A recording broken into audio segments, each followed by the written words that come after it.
want to go here? Go right there? Okay. All right. Yeah. Yep. Thank you. All right. Oh, well, opening remarks. Hello. It's good to be with y'all. So I'm very honored to be here and talk about the issues that matter most to you. And I know the governor sends his regards and says thanks for everything you're doing. I talk with him on a regular basis, and as you know, just his entrepreneurial background, mine as well, we want to make sure it's easy for you to do the job that you're good at doing, which is building. And so I always say the government should, we're not in the business of building the airplane, but we should give you a good runway with no roadblocks in it, so you can build the airplane, you can take off, and you can fly it. And that's really our goal. It's my goal as Lieutenant Governor, overseeing the Office of Community Rural Affairs, OCRA, and then also our agricultural industry as the Secretary of Ag. It's just making sure that we are laying the foundation so great builders, great dreamers, visionaries, entrepreneurs like yourself can actually go out and accomplish great things. And I think that's why Indiana is leading the way, because we have more than the other states around us. We have policies that really get the government out of your way, at least to the best of our ability, and we'll continue to do so. And I'm happy to hear from you today as well. I want you guys to know if there's anything that we could be doing for you in your industry. I mean, today's the day. Let me know, tell my team, tell our staff, and then we'll take it back and we'll fight for you up in Indianapolis. And that's kind of what I'm passionate about doing. Awesome. Great. Thanks, Lieutenant Governor. So we'll get started. We have a couple prepared questions, and then hopefully, as I mentioned, as time allows, we'll open it up to the floor. Under your purview is the Office of Community and Rural Affairs. Tell me a little bit about that agency and the work they are doing across the state of Indiana, especially as it relates to housing. Yeah, so we're doing a lot of great things with infrastructure needs. So yesterday, I'll give you an example. So we have the Community Development Block Grant Program through OCRA, and our director, Fred Glenn, great guy, has a lot of experience with local government. He was on the Hamilton County Council for a number of years. They are working their tails off to get the infrastructure in place for some of these small rural communities. We were in Cynthiana and we were in Birdseye yesterday, and we doled out almost $1.5 million of development block grants to these two communities so that they can get their water needs, their infrastructure, wastewater, and their water treatment facilities up and running. And that's the things you need. As builders, you need that infrastructure to be able to go into communities that have a lot of potential, like Birdseye, like Cynthiana, that are really, it's untapped potential. And when you go in, you need to make sure that when you build a house, when you build an apartment complex, when you're building, you know that community is going to be able to hold what you're building. And so things like OCRA are just I think are invaluable to this this amazing process that we see in Indiana happening. So I'm committed to continue to do that. If you know small towns that are needing help, have them come talk to me. Come talk to my office and to Fred and his team, and they'll get them on the grant application process. We'll take their hand. We'll hold them. A lot of times people are just a little they're a little intimidated by the grant writing process, but we have people that can help with that. So if you'd like more information on that, we'd be happy to help.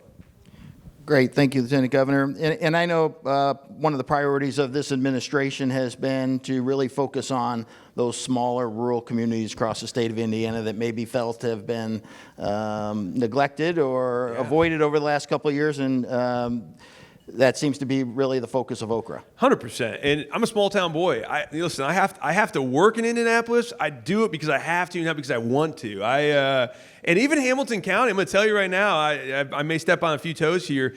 I am not for density for the sake of density. I know that may be the wrong thing to say in a group of builders, but I'm seeing it in Hamilton County where we are just shoving just anything we can in this plot of land, and we're losing the heritage and the history of what made these towns awesome. And Noblesville, Fishers, Carmel, these were small rural communities. Now I'm not saying we're against growth, but I am saying let's be careful. Let's not get out over our skis, and let's make sure that when we build, we're doing it with an organic spirit. I love organic growth. I think organic growth, when there are companies coming in and they're attracted to Indiana like they're going to be, you're going to have growth. But let's be wise on how we grow, and let's preserve those values, those family values that make these great places to raise families, to live, work, and play.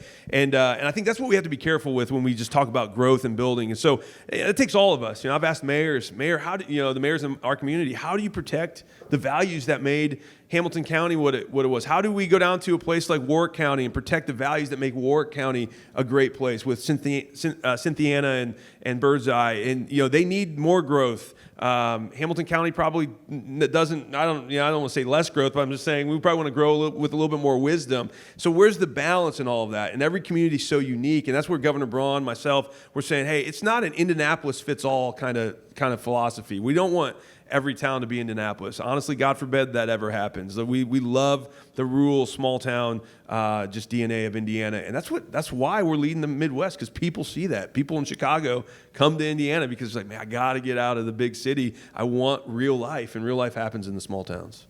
Excellent. As you mentioned, we're leading the Midwest in terms of single-family housing production, but we're growing as a state, and compared to our neighbors that are declining in population, and as you just mentioned, right, they're moving to Indiana because they like what they see here in Indiana and the quality of life we have and the opportunities for job and housing.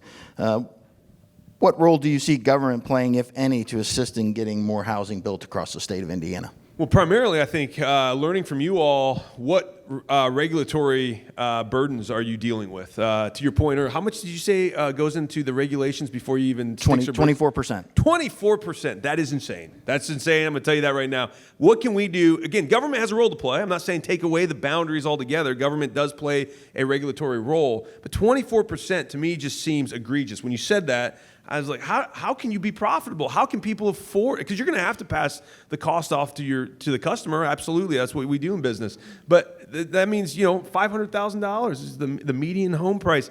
That totally limits your market. And I would say if 83% of Hoosiers are priced out of the market, you're selling to a very small niche demographic. Don't you want it to be a bigger market share in Indiana? So if we can do that by bringing that regulatory cost down to maybe 10 or 15%, think about how many more homes you'll be able to build because people will actually be able to afford them. So I think that's the primary thing. Again, government's not here to do your job for you.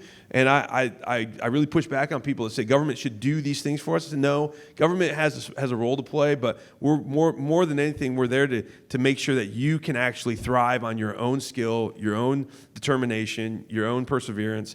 And I think doing the deregulatory steps is probably the best thing. So I'm asking this group, when you have those things where you say, man, this is a burden, it probably shouldn't be there, let me know. Let Governor Braun know, let our teams know, and we'll go to bat with the legislature and kind of say, hey, guys, we need to think about deregulating some of this environment. And I'll say this about Governor Braun, and I think myself too, but bragging on him, he's probably the most accessible governor I've ever seen in the state of Indiana. I mean, if you want a meeting with him, you can get a meeting with him. He's not somebody that lives in an ivory tower somewhere. He really is a down-to-earth, blue-collar kind of guy, and I love that. And so don't ever think like, well, he's up in Indianapolis, he'll never talk to me or listen to me. No, he will. You can get a meeting with him, and I think that says a lot about his character. Absolutely. And part of the reason why we've been so successful is that accessibility from our elected officials. They want to hear from all of you in the audience. They want to find out ways to make Indiana better. And so don't hesitate or be intimidated to reach out. And certainly if you can't get a hold of one of them, you can certainly get a hold of me or your representatives from the Chamber of Commerce and the realtors. Let them know. Right, because that's how we shape good public policy in the state of Indiana, as we hear from you, the grassroots, the members in the field every day working to apply your trade and find out where are the impediments that government at any level are creating, and how do we try to find a way to solve those problems. And so I appreciate that approach. That's why, the success Indiana has had hasn't happened by accident. It's because of the involvement and the engagement at all levels of all of our communities and our elected officials understanding the importance of making Indiana the best it can be. Yeah, I couldn't agree more. Awesome. All right. So the Indiana General Assembly passed legislation in 2023 creating the Residential Infrastructure Fund. They seeded that fund with $75 million to create a revolving loan fund to help communities build out infrastructure for housing. In 2025, the General Assembly added another $50 million to that fund to help communities to build out their infrastructure. So as a backdrop, the General Assembly, this administration, the previous administration has seen the importance of housing and what do we need to do to try to help housing in all of the communities across the state. And that can be a tricky proposition, as Lieutenant Governor mentioned earlier, right? Is it government's role to hand out the money? No, but is it government's role to help with the infrastructure, to drive some of that growth that couldn't have happened otherwise? And I think the Residential Infrastructure Fund has been a great example of a partnership between local and state government to help drive some of that infrastructure growth that government used to do back in the day. So if you go back to pre-World War II, I'm going to give a little history, right? Government used to provide all that infrastructure. They would extend the sewer and they would extend the water and build the sidewalks and build the roads to all the communities. And post-World War II boom happened and our GIs came home and our suburbs started to occur and create and push the city limits out further and further, and they couldn't provide that infrastructure, and builders and developers were willing to do it because the demand was there. Housing costs were low enough that they could absorb the cost of the infrastructure and pass it on to the homeowner, and the homeowner could still afford to build that home. And as we fast forward now to 2025, and really over the last 10, 15 years, the costs have increased, the cost of land has increased, the material and labor have increased. Now we get to the point where that 83% of Hoosier households can't afford that home. And the Residential Infrastructure Fund is a mechanism to try to help communities get back into the game of providing some of that infrastructure on a revolving loan fund that then circles back in, and our hope is to grow that fund over $1 billion over the next decade or so. All of it going to provide infrastructure for housing. And so that's roads, streets, sewers, sidewalks, light poles, you name it, right? It's how do we get housing out into those areas that have the demand, one, but two, need it and want it. So outside of continuing to promote the Residential Infrastructure Fund, how can the private sector assist in helping to deliver any other state-led housing initiatives? Well, I think you hit on it earlier. Just be very communicate very thoroughly to your local officials and to your state officials, and we need to hear from you. And I think a lot of times people think, well, they already know, they already have an idea, and they just won't even care what I think. No, we really do care what you think, and we're asking. We need to know from the boots on the ground what you're dealing with. And so, I think the like you said, the RIF there is. Someone told me once, show me a man's bank statement, I'll show you a man's priorities. And I think what you're seeing here is Indiana does have a priority to fund making sure that Hoosiers can have access to housing and affordable housing, and that means you guys continue to grow your businesses and your market share, and so we care. We want to fund it. Sometimes I think you've got to go down and make the case at the State House. Sometimes go up to the State House and make the case. And what I found very interesting this past budget session, every 2 years there's a budget session, and there's a finite pot of money. And boy, I tell you what, the hands come out real quick. And there are people in that State House, I mean, they just descend upon 200 West Washington, and everybody wants their slice of the pie. And, it's just kind of how it works. So if you're not there, if you're not advocating, if you don't have people up there fighting for you, saying, hey, we need, has anyone talked about the RIF, the fund that's going to help people build homes? If they're not being active in that environment, you're gonna miss out. And so I think that's the best advice I can give to people is be there, be active, engage, or you will probably miss out on some funding because it's just not front and center, and other people are taking the attention away from maybe the issue that you're most concerned about. Thank you. So we've talked a little bit about thoughts. The current landscape on the housing affordability crisis that we face, not only across the state, but across the country. Do you have any thoughts, ideas, solutions that maybe help alleviate some of that? Oh, we can fix property taxes. I mean, I think that would be a good one, a good place to coming. start. Yeah. That's coming. All right, good. I was wondering. I was like, where's Right. that question? We're just warming up. yeah, okay, Yeah. we're just warming up. All right, good. There's actually some interesting grants out there. The HUD has some grants that are going to. I think it's under a science aspect. It's kind of like it's a study on affordable housing, the affordable housing crisis grant program, and so. I think, listen, I'm a pastor. I'm sorry, I don't mean to preach, but I'd be remiss if I don't go back to God's word. Hosea 4:6 says, "My people perish for lack of knowledge." And I think that is such a timeless truth.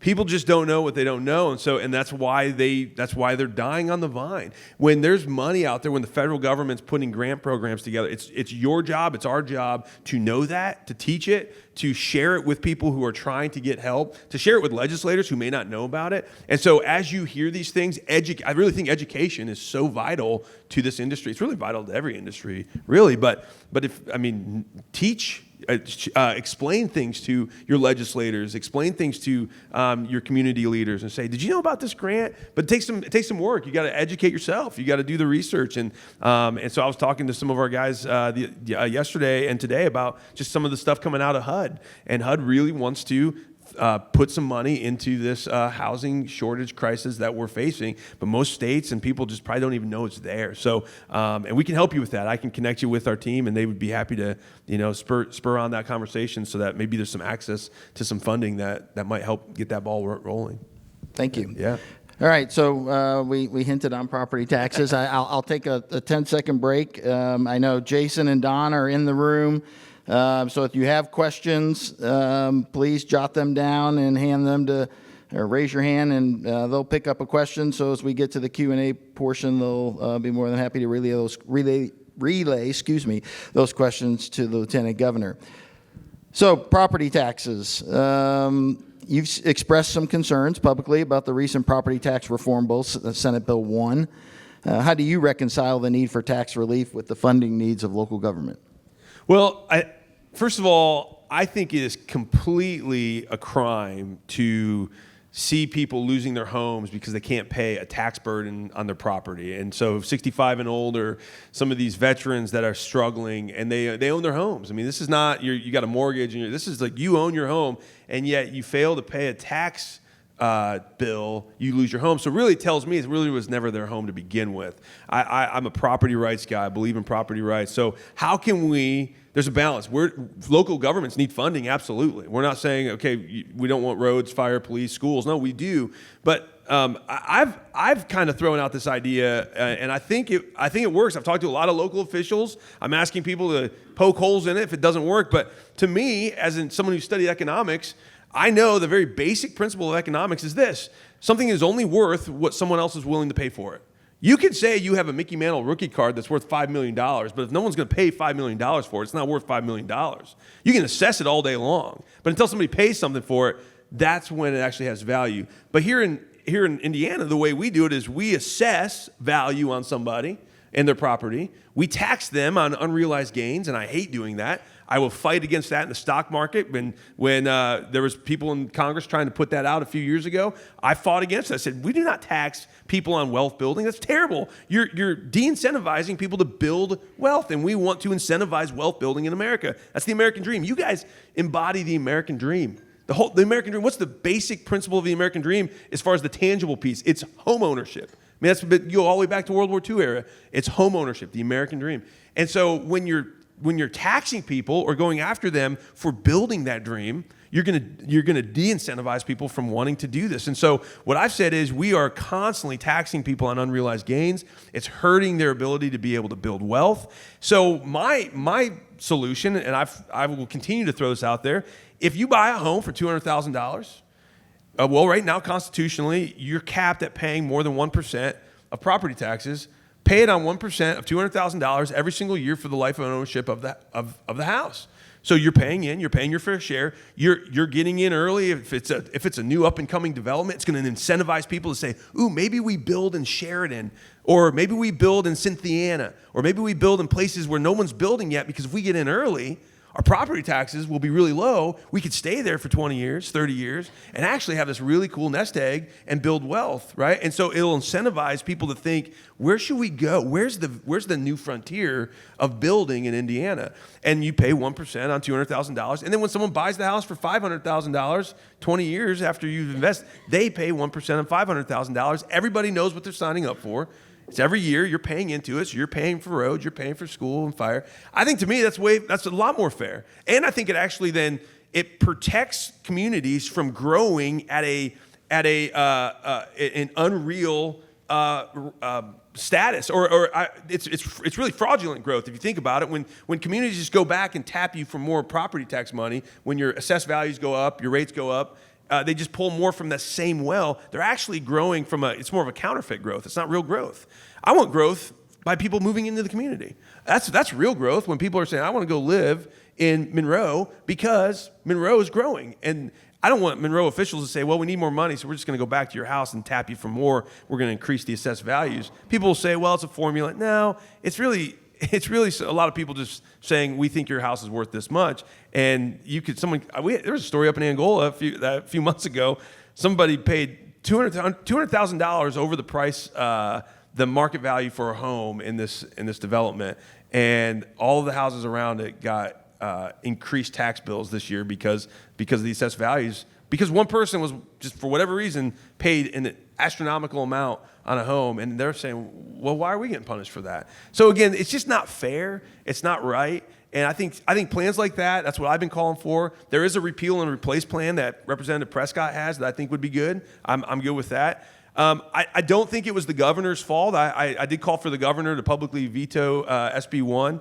I think it was the legislature. The legislature gave the governor a bad bill. And in Indiana, we don't have a governor that has other mechanisms other than vetoing or signing it. So, I put the blame where blame is due, and I think it was on the legislature when it comes to SB 1. And I said early on, if the government's good at doing one thing, it's ticking off everybody. And I knew the homeowners didn't like it, and I knew local officials didn't like it because I was on the ground talking to a lot of people about SB 1. And I said, okay, the worst thing we could do is just actually create something that's worse. And sure enough, we kind of did that. And now I do think the governor and his team, they've got some concessions in there that over the course of 6-7 years, I think you'll be able to see some relief in property taxes. But there's still a lot of unknowns when it comes to the lit tax and what local communities are going to do. And so I think a lot's yet to be seen. And so get in your legislators' ear. I don't think a lot of legislators really heard the pain that people were feeling before this session. I think a beautiful thing happened this session. We came out with this, the Senate stripped the governor's language out of the bill, put in their own language that wasn't very good, and then they passed it. And then about a week later, everyone got their property tax assessments in their mail. And I'm telling you what, heads were exploding. People were so mad. Senators and reps were getting calls off the hook. I was talking to them, and they were saying, we didn't see this coming. And I said, well, I tried to warn you. But that's good because that pain creates change. And so what's going to happen this next session, there's already a lot of talk of fixing SB 1, having a trailer bill, making sure that we get in there and change things. So again, just that I think sometimes legislators get stuck in a bubble and they don't really hear what's going on the ground. And then they do things that they think are right. And it's all well-intentioned. Nobody's trying to be, malicious in SB 1. There's not a senator or a rep that was, trying to be mean-spirited and take people's homes for them. It's just they didn't know, I think, the full scope of everything going on. And so we'll fix it. I tell people, listen, it took us 50, 60 years to create this problem. It's going to take us more than 4 months to get out of it. But, just be patient and be engaged, and we'll get there. I'm really confident we'll find a good solution for everybody. Well, and you mentioned it as part of your roles as lieutenant governor. You serve as the president of the Senate, and so you have a firsthand view and bird's eye view from where you stand at the podium of how a bill gets passed into law, and the back and forth and the dialogue. And for a lobbyist like myself and a tactician, right, I count to 26 in the Senate and I count to 51 in the House, and that's what you need to get a bill passed. And I only say that because certainly as it relates to Senate Bill 1, there's a lot of different opinions on what needed to be done, and no bill as much as we hope and we wish, and maybe sometimes I claim that it's perfect. No bill is ever perfect because you have a lot of differing opinions. And not only is it that 26 senators that you need to pass a bill or 51 House members, those members that may not end up voting for a piece of legislation may have undue influence on shaping that legislation to try to make it more palatable to what they want in the end bill, even though they don't wind up voting for it. And so I think Senate Bill 1 was the starting point, right? 100%. And yep. you know, certainly a lot of legislators have acknowledged that there needs to be some tweaks moving forward now that we kind of see the impacts of it. Yeah, and I think ultimately I just don't want to punish people for building homes. I don't want to punish people for, having growth and wealth. And I think, that's the opposite of the American dream. And so whatever we do, my ask to the legislature, my ask to you all is let's incentivize good behavior. Let's incentivize people in ways that want them and allow them to be able to build homes, lay the roots, lay the foundations. Now, I may be the realtors. Now, I got a good friend, Corey. He's a realtor, so he might hate me after I say this. Realtors want people to buy and sell homes all the time. But if you think about it, that's not what stable communities need. They need people who place roots into the ground. They need communities that are building homes. People are raising their families in their forever homes. And that's how you get stable, good, foundational communities, small communities. Their neighbors begin to know each other. Again, I'm not opposed to realtors. Corey, I love you. Don't, but I am saying this. Sometimes I think because we're like, we got to just keep flipping homes. Well, what is that doing to the decay of our society? People don't get to know each other. I mean, how many times have you knocked on your neighbor's door and said, hey, I need some butter? You know what I mean? Like, they used to do that all the time. Now, granted, you have Amazon now. They can just fly over and drop butter into your house. But, but still, the point is we want communities to grow together. We want people to place roots, and that's what really government should be incentivizing. Again, it's not stopping people from buying and selling, but it is saying we're not going to incentivize you for just flipping homes and communities just turning over homes left and right all the time just for the sake of doing it. We want people to actually be incentivized to to plant roots, to live, to grow, to play, to work, and to grow their families and leave that legacy on to their children. That's how you're going to create a strong society, because it'll be based on family values and community values that then build our state to be very strong. And then guess what happens? In this really cool experiment in democracy, 50 states, they will look at Indiana and they'll say, man, you guys are doing something really, really, really well. What's the secret sauce? And then we can say it's because we value incentivizing the right things and we don't incentivize the wrong things. Excellent. So we talked a little bit about communities and what they look like and placing down those roots, as you have mentioned, and that's been a challenge for a lot of our home builders and our suppliers and tradespeople and realtors in the last decade or two, right? That new home buyer is not buying a home right away. So, I like to say the old days, a graduate of IU Bloomington would graduate, they get a great paying job, they decide where they're going to live, and they may rent for a year, and then they decide they want to go buy a house. And they buy a house, and that's where they set down their roots. We have found out that home buying process has been delayed for years for a multitude of reasons. It could be student loan debt. It could be today's home buyer, the young recent college grad or somebody in the workforce in their early 20s is not as interested in setting down roots right away because they don't know where they want to be for a couple of years, and so they wind up renting for a couple of years. But the good news is they do want to be home buyers at some point. They're just delaying that home buying process, pushing upwards, maybe even to 30 because they can't afford it, or two, they don't know exactly where they want to live yet. And so that quality of life component, that you talk about, and having that place in Indiana that people want to move to is, I think, an important role that the government can play in kind of touting the success that we're having here in Indiana. Yeah, 100%. And people, to your point earlier, they're kind of waiting and looking. Okay, what are the, if I'm a new home buyer and I'm starting a family and I got a job, I think there's a really excitement of saying, okay, where's that next place that's just going to have that those community values that I personally want, you know, and everyone's going to look for something a little different. You know, there's some people that, you know, want to live downtown Indy in a loft. Okay, that's fine.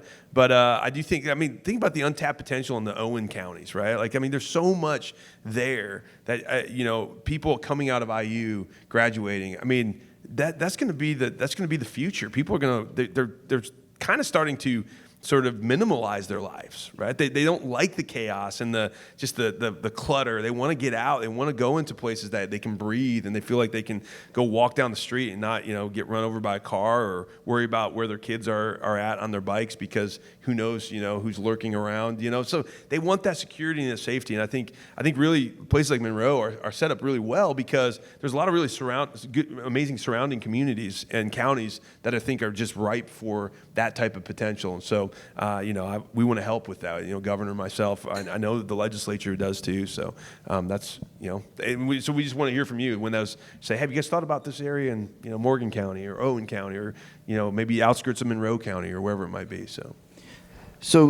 we talk a little bit about, right, some of those more rural areas that can be prime areas for growth, and then we've also got our urban cores, our Indianapolises, our South Bends, our Bloomingtons, cities that there's interest in living, and in some cities, what we have come across as the building and development community is that resistance to increased density in those urban cities where the infrastructure already is, where the water and the sewer is, where there becomes unrealistic minimum lot sizes. And as we look at it as builders, developers, we can say, if we can put 3 units to the acre instead of 1, for example, or in a multifamily development, we can go 4 stories instead of 3, we can put more units to the acre, which if the growth is there and the demand is there,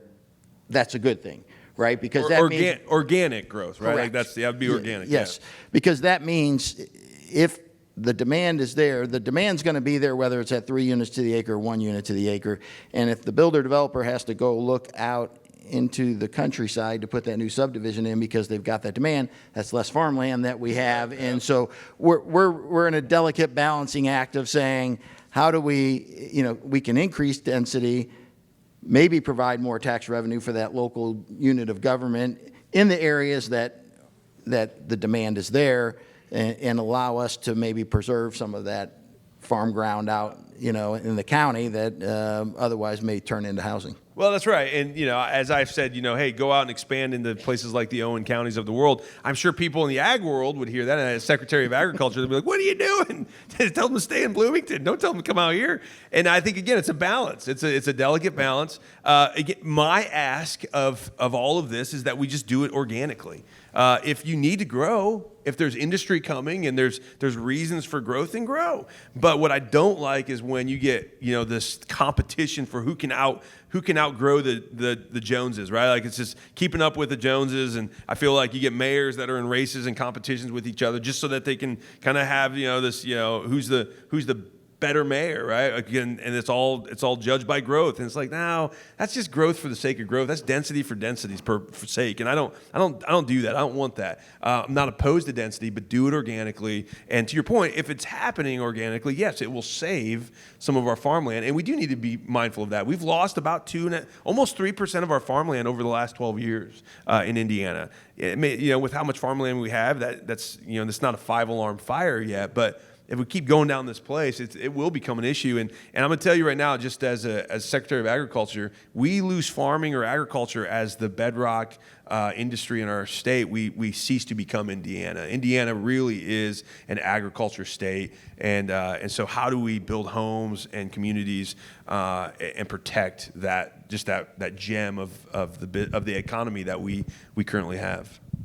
So you have one session of the General Assembly under your belt, and we may have a special session coming up here. I don't know. We'll see. Right.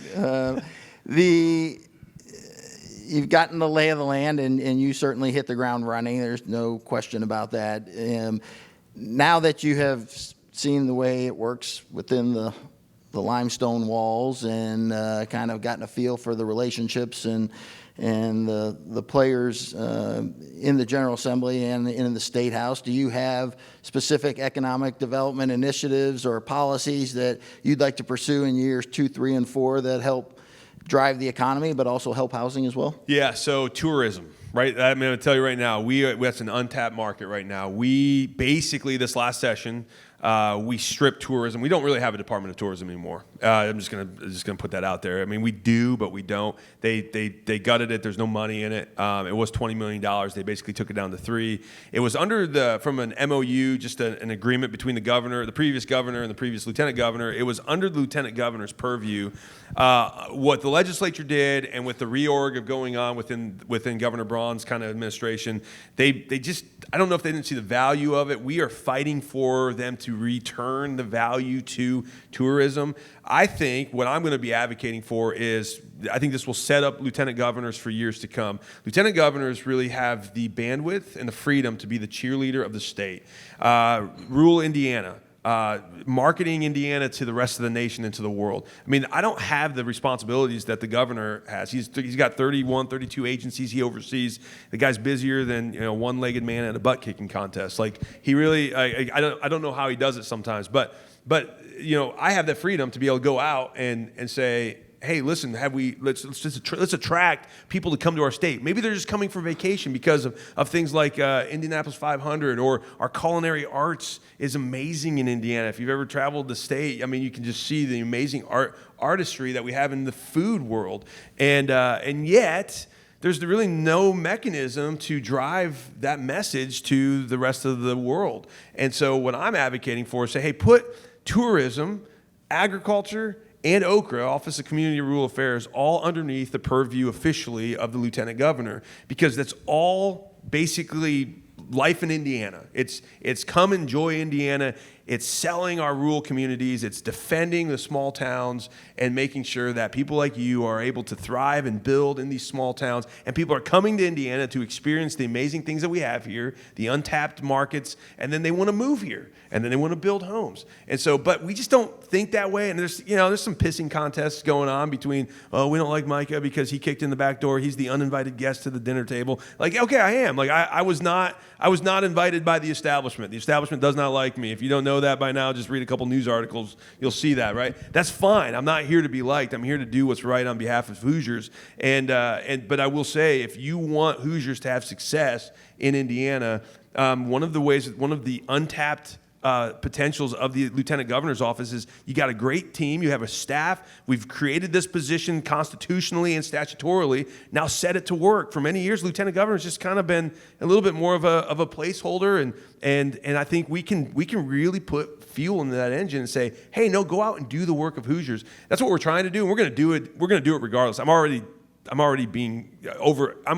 acting like we oversee tourism, like we're selling the message to the world. But I'm just saying those are policies that I think would really help you all, because you would have an advocate, a salesman out there selling the state for you, and that's long after I'm gone. Like, let's make the lieutenant governor's office do that, and you'll begin to see economic growth, I think, in all sectors and actually all corners of our state, which will benefit the housing market tremendously. Right.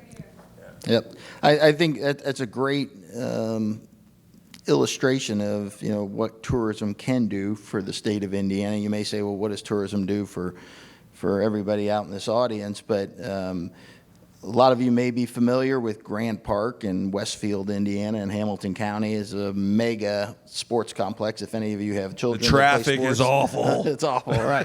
But it's an amazing facility. Yeah, amazing facility. 7 days a week. And my kids play soccer out there. I'm like, oh my gosh, yeah. Grant Park. You're out there on a regular basis. I lived out there for, I felt like, 10 years between my 3 kids playing sports.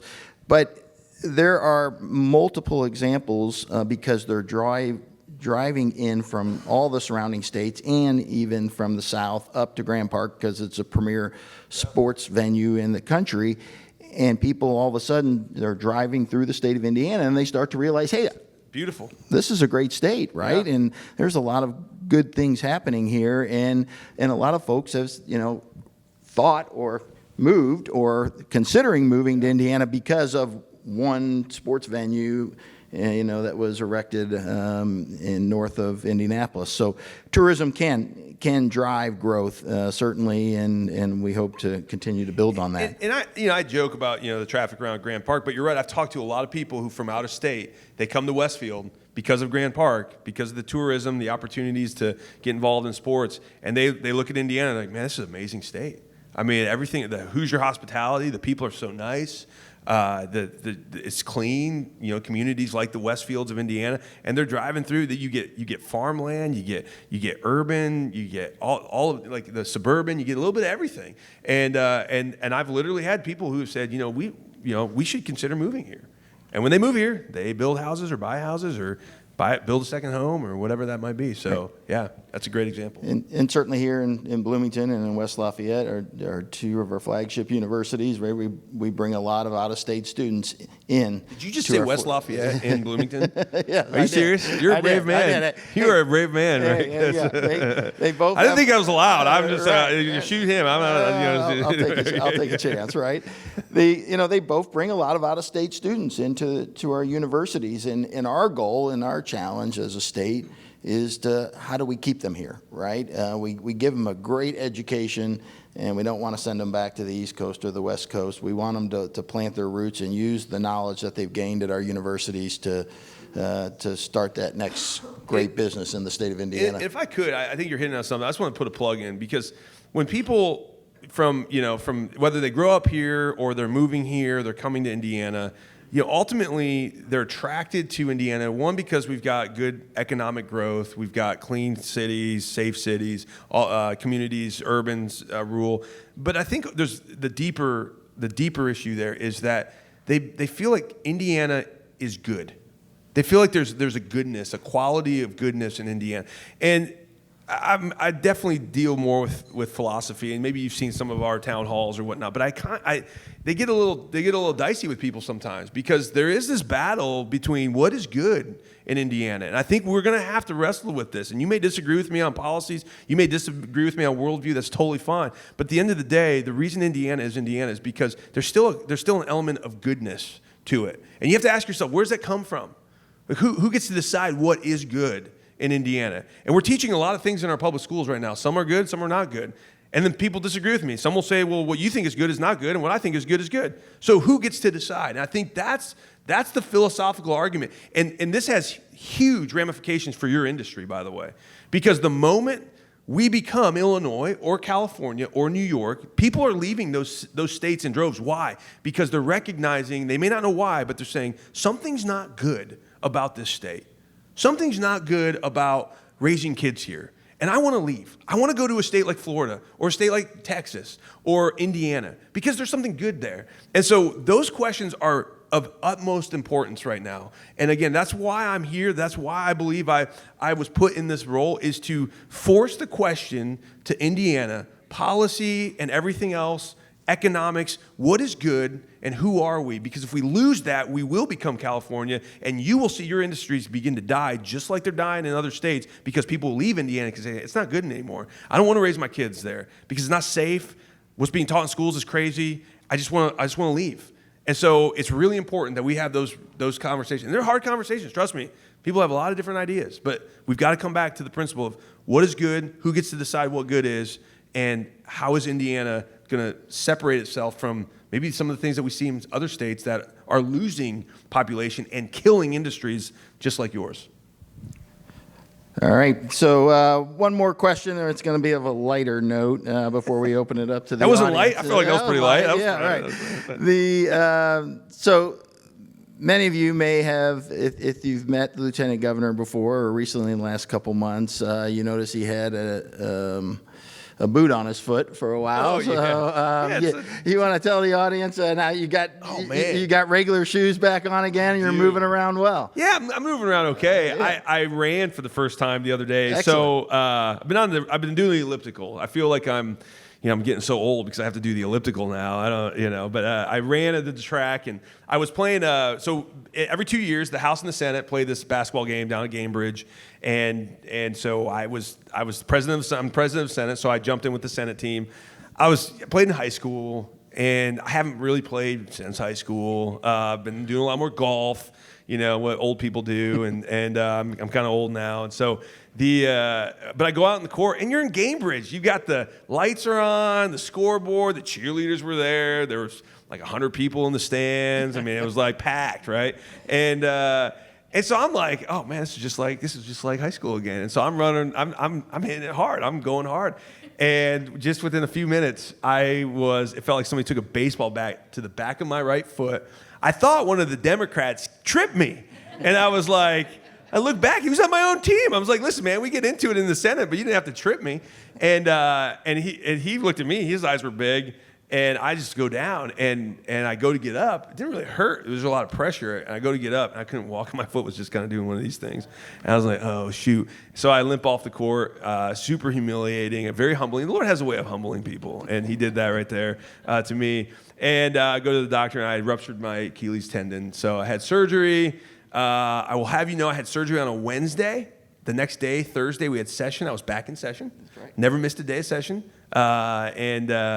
And so, but then I had a boot on, and even that was annoying. I didn't wear it probably as much as I should, but yes, it feels good. Now I will tell you guys, this is a little secret, and again, I feel so old saying this. I love doing extreme sports, and so I'm an extreme skier. So I've fallen down some mountains, and it's jacked up my hips, and so I've had some hip problems for a while. And I do have to have a hip replacement surgery in like October. So I'm like super old. By the way, I just want to I'm going to rip on Majority Leader Chris Garton in the Senate because he's having knee surgery. And we both were texting this morning, and he was like, you're old. I'm like, no, you're old. And so, but either way, 2 years from now, when the Senate comes back to face the House, Chris Garton and myself, we are going to be so good because we're going to have basically bionic like bodies, and we'll be able to dunk probably. So you answered my next question. You're not hanging up the sneakers. All no right. way. Okay. Oh, by the way, so Representative Alex Burton. So he's I was just with him yesterday. He's a friend of mine. He's on the other side of the political aisle, but he ruptured his Achilles in the same game. You had just so you know, in that game, it was awesome. You had 2 Achilles that were ruptured. You had a broken nose, a tweaked hammy, and a dislocated finger all in that game. You want to see guys get tickets when we do this again. You want to get tickets, trust me. So I think they're talking about doing like cornhole or something next time. Yeah. That's why young people play basketball. All right. So with that, I'm getting the cue from the back of the room. We've got a couple questions that have come in. Don? Absolutely. All right. Thank you. And by the looks of it, you have more people here today than you had at your basketball game. That's probably true. Yeah. All right. So we've got a number of good questions here. I've taken and consolidated them into 5. So we've got maybe 2 to 3 minutes for each one. We're going to start with some state stuff and move down to local. The first one has to do with the READY grants. Indiana's invested in quality of life, quality of opportunity here in the state of Indiana through a couple rounds of READY grants. Is there going to be a READY 3.0 or something similar? That's a great question. We don't know yet if there's going to be there's going to be an economic engine. I think right now, just so you all know, the dust is settling a little bit from the $2 billion negative forecast that we had during the budget session. We knew, the governor knew, I think everybody knew that, hey, that was more or less a response to the tariff conversation. We didn't think that that's actually what's going to happen. And sure enough, it wasn't.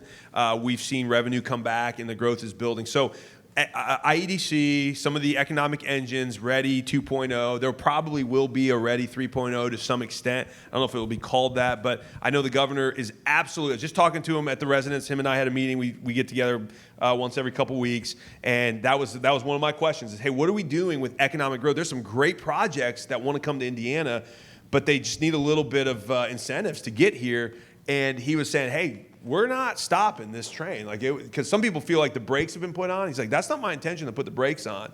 And he's just saying, we're kind of letting the dust settle, and we've got to make sure we know what we have so we don't get in over our head. And I appreciate that about the governor. He's a very smart businessman, and so he's going to invest wisely. But sometimes we just need to know what we're working with, and that's kind of what we're waiting for. Just as that, I think it was maybe right after the budget session, I think we had I think we were in the black by like $15 million as far as what the revenue intake was. And that's like basically nothing. I mean, so we're breaking even as a state. I think we're up to almost $400 million now. We're getting some of that revenue back. And so the forecasts they're not as accurate as what, they said they were going to be back in March and April. So I think we're good.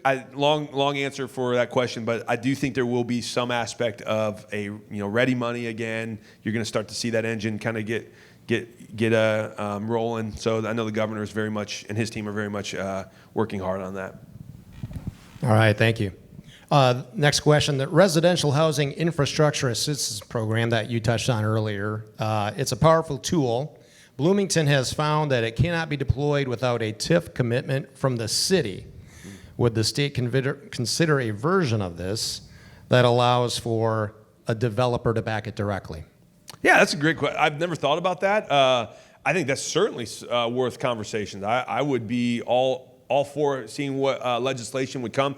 That would be a question that I would certainly pose to your state rep or your state senator. Hey, can we draw up something like this from a state perspective? And then I mean, it seems just obviously on the merits, it seems like a fairly good idea, and I would certainly be help. I tend to be more of just a bully pulpit. I have a platform. That's kind of the best thing about the lieutenant governor's office, in my opinion, is like when you speak, people actually listen. And so what I want to do is when you guys have good ideas like that, I would be more than happy to put out press release or a statement and say, hey, everyone look over here at what's happening. This is a great solution to a problem maybe that we can address. And so I'm happy to do that as well. But I'd be open to that, but that would be a legislative fix, and we need to encourage our legislators. Don, just to echo that a little bit, the Residential Infrastructure Fund, was passed, as I mentioned earlier, in 2023, started in 2024. So these types of solutions, it's a brand new program. The first round of funding just went out in 2024, and now we're into the round 3 of funding. Right now, the application process is open. So if, once it's being implemented and out in the field, and there are ways that you see that it can be improved upon or fixed or made better, let us know that.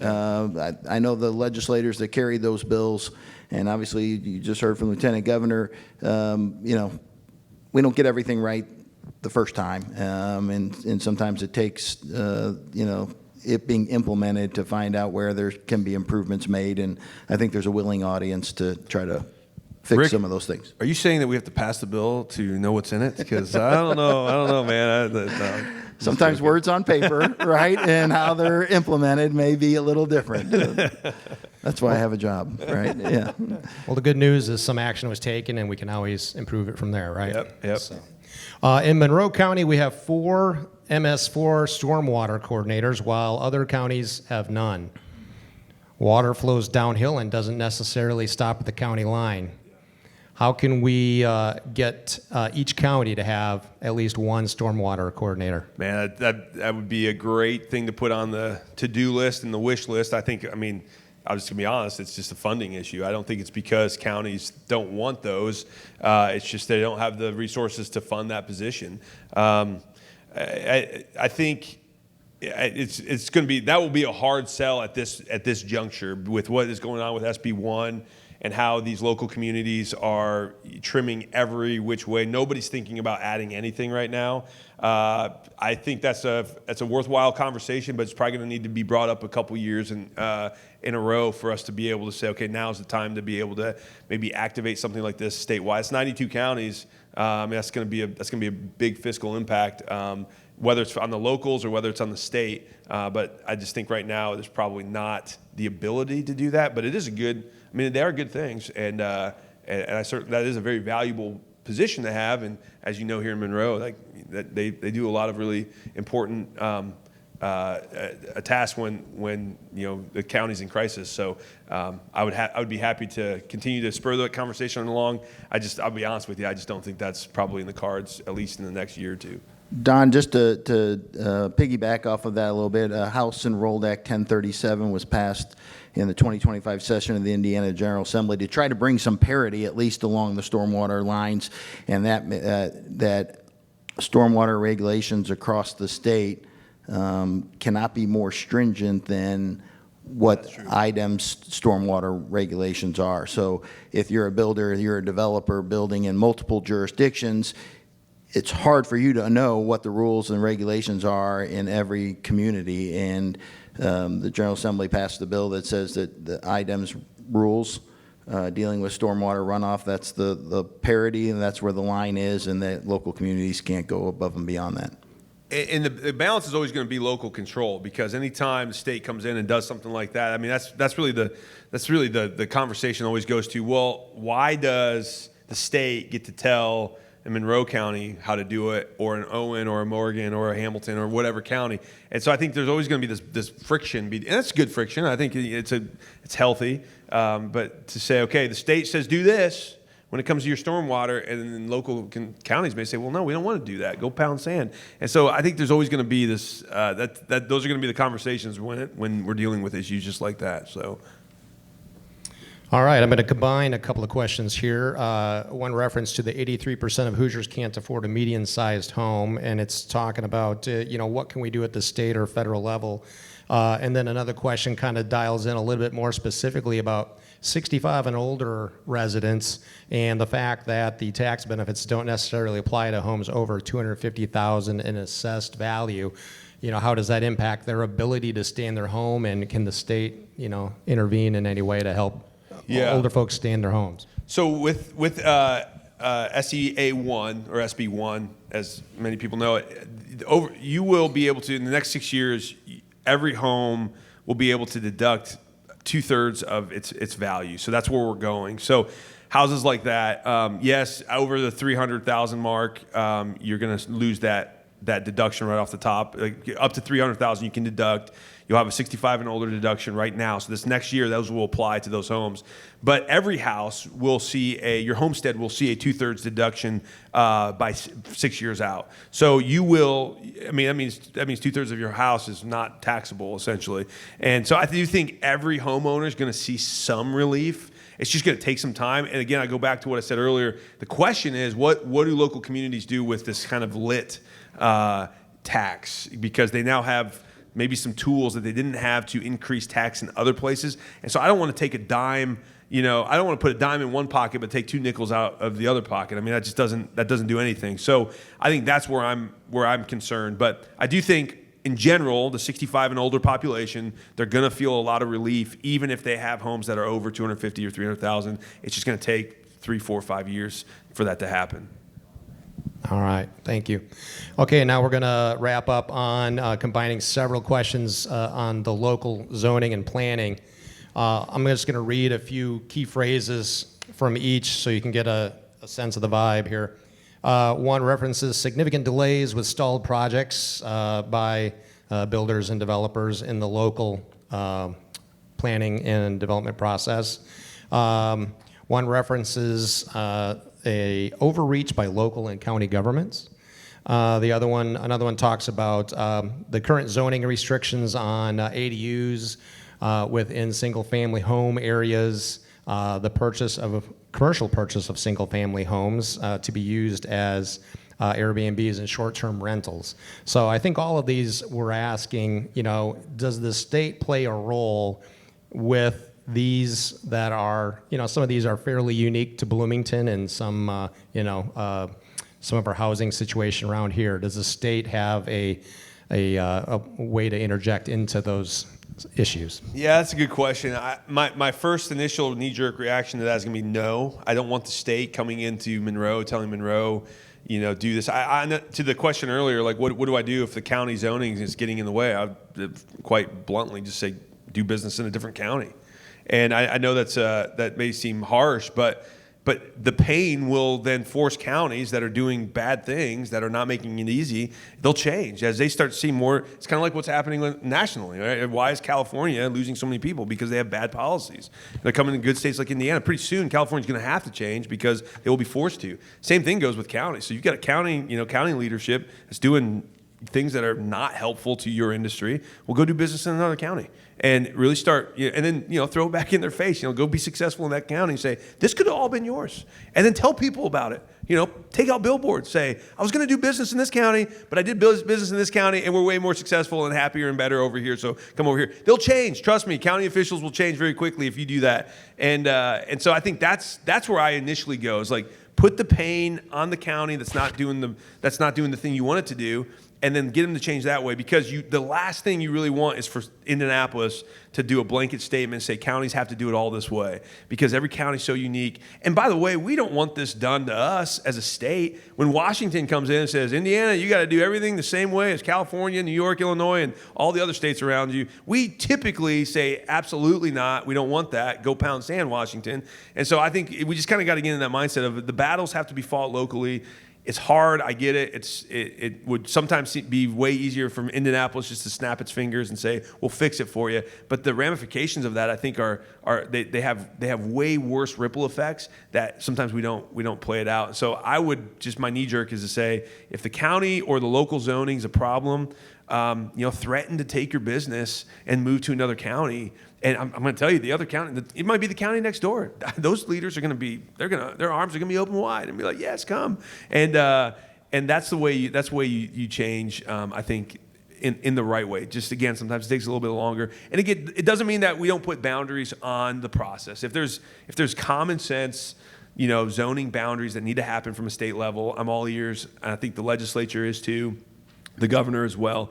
But I think we just tend to say, we kind of want you guys to live the life that you want to live here in Monroe. And I'd rather Indianapolis stay out of your business as much as possible.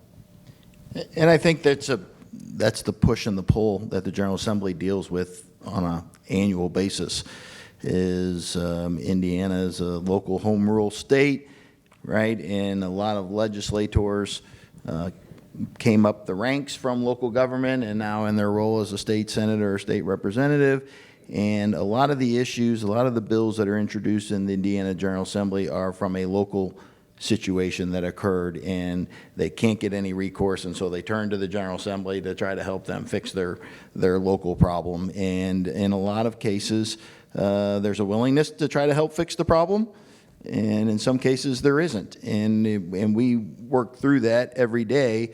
A great example of what's going on in the state of Indiana right now is with data centers, right? Everybody's got one of these. I think everybody in the room, some of you probably got multiple, right? And you rely on these things to give you all the information. And, my kids don't even know what a map looks like anymore because they just plug it into the phone. Seriously, can we just pray for Rand McNally? That guy's got to be doing terrible right now, Whatever happened to him, right? Disappeared, right? Yeah. Just like Britannica.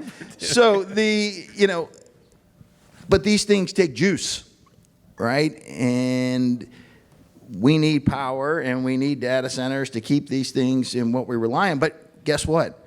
There's not a lot of places in Indiana that are just opening up the welcome mat to say, build this data center in my backyard or build this nuclear plant in my backyard. But yet we all like what those things provide us. And so as state officials, right, whether it comes back to local planning and zoning, and state officials then have to juggle, right, what's in the best interest of the whole state of Indiana moving forward versus what those local constituents want. And so those are the real challenges that Lieutenant Governor, the governor, and the 150 members of the Indiana General Assembly face every day, and is try to how to balance the needs of future growth of Hoosiers, but also be respectful of what the local communities want. I tend to live by Ronald Reagan's quote, the 9 most terrifying words in the English language are, I'm with the government and I'm here to help. Right. So I tend to think you guys do a better job of running your lives, and I kind of want, the beauty of America really is decentralization of power. And that really, maybe I'll say this as the last thing, but it really was very comforting as I got into government and saw the chaos and maybe just even the lack of people who really knew what was going on. It may sound terrible. Like just people just didn't, I was like, who's really driving this ship? I think that was shocking when I got into the session and I was like, who's really running? Where's the Wizard of Oz like pulling the strings behind the curtain? And there's really nobody. And again, it can be kind of concerning at times. You're like, nobody's got the wheel. But when you stop to think about it, the founders created such a brilliant system of decentralization of power. Now, God forbid anything ever happened in Washington, but you could take Washington out tomorrow, and we're still going to be okay. I mean, we'll get through because we have decentralization of power. Indianapolis, local governments, and that was the beauty of our system. That's why we are such a strong nation. We are 50 sovereign states that link arms and move in the same direction. And in the same way, we're 92 sovereign counties that link arms and walk in the same direction. And the last thing I want to do is for Indianapolis to come in and take away your sovereignty, because I just think that totally destroys. It gets real dangerous real quick, because if you got good people who are driving the ship, okay, it'll go fine, but there's always going to be somebody that comes to power or gets in office or in leadership that doesn't know what they're doing, and that's just the history. That's just world history. And you don't want them to have all the mechanisms to mess it up quickly. So things move very slowly. It's very decentralized, but that is a safety mechanism to protect all of us, and I'm very grateful for that. Right. So I know we're close to the witching hour. Don, Jason, any other questions from the audience? We probably got time for one more. We're good? Okay. All right. Lieutenant Governor, any closing remarks? Well, I just want to say again, this is very, very honored and humbled to be here. Appreciate you all. And this, your industry really, and I said it earlier, you are the foundation of the American dream. And so thank you for what you're doing. My office is an open door. If you ever need anything, if there's good ideas, good policies, good items that you would like to see on the docket in this next legislative session, you can bring it to us. I'll take it to the governor. I'll find legislators that maybe are receptive and have conversations with moving that ball down the field. But certainly here to serve, and very very thankful for what you all do. So keep it up, and God bless your guys' endeavors. Great. Thank you, Lieutenant Governor. We appreciate that. And on behalf of the thank you. On behalf of all three organizations, the Chamber of Commerce, the Realtors, and the home builders in Monroe County and Bloomington here, we appreciate your attendance today, and appreciate the Lieutenant Governor giving of his time not only to visit with us today, but also thank you for your service to the state of Indiana. Thank you.